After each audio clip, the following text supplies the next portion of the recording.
If you fancy doing a different figure resting, here's a great example, a lady at her leisure. What I'd recommend is, if you make a print of this, you could make a spare print and just draw a simple grid on it. Start with a line through the middle, vertically, through the middle, horizontally. Then you can either do 2-inch squares or 1-inch squares and transfer it.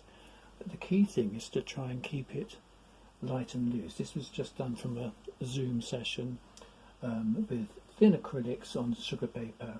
I drew it out in charcoal, which you can see the outlines, and then I painted it so that some of the colours where the buff paper showed through a bit, but otherwise it's done with acrylics used as watercolours. So you could do this with gouache, you could do it with watercolours, you could do it with acrylics, you could even do a simple sketch in oils.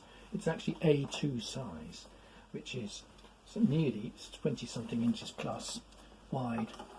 I've got my ruler here, I can tell you exactly, and 16 inches high, so 16 by over 20 I think it is, 23 inches wide. So it's big, but it's actually very light and loose, and so as an example of a nice sort of loose free way of painting, it works. But I'm just going to give you the colours, show you some close-ups, and you can have a bash at it.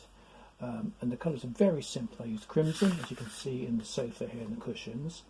I use yellow ochre for doing the yellows in here, and white, and I actually then mixed all my flesh using crimson, yellow ochre and white, plus 8 tiny bits of ultramarine, and you can see ultramarine in edges of the hair.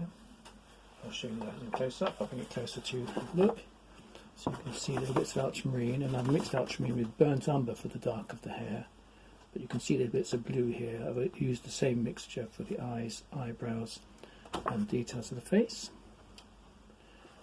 but then a little bit of that blue in very diluted form goes into the pinks to make the pinks in the flesh colours less like the pinks in the sofa. So a very simple palette, and you can actually see hints of pink in her ballet shoes, her little ballet shoes here. When it comes to drawing the hands, I'll just bring them in close up as well. Again, you can see I've done them very sketchily, but just look at the overall shapes of the hands and make sure you get the hands proportionate to the rest of the figure. You can measure them against the face, and just as an example, this hand hanging loose here, I'm measuring it out with my pencil. That is the same length as from the hairline to the chin, from the wrist to the fingertips. Okay, that's the same measurement, not all the hair, just from the forehead, top of the forehead to the chin. It's the same as that hand. This hand is shorter because the fingers are turned in, but even that, from the wrist to the bent fingers, is longer than from the chin, goes above the eyebrows, so it's the same as from the top of the forehead to the mouth. So those are the sort of proportions to work with. And the other thing you can do if you're gridding off is you can use get the head proportionate to the figure, and the head including the hair goes in 4 times overall to get down to the skirt here.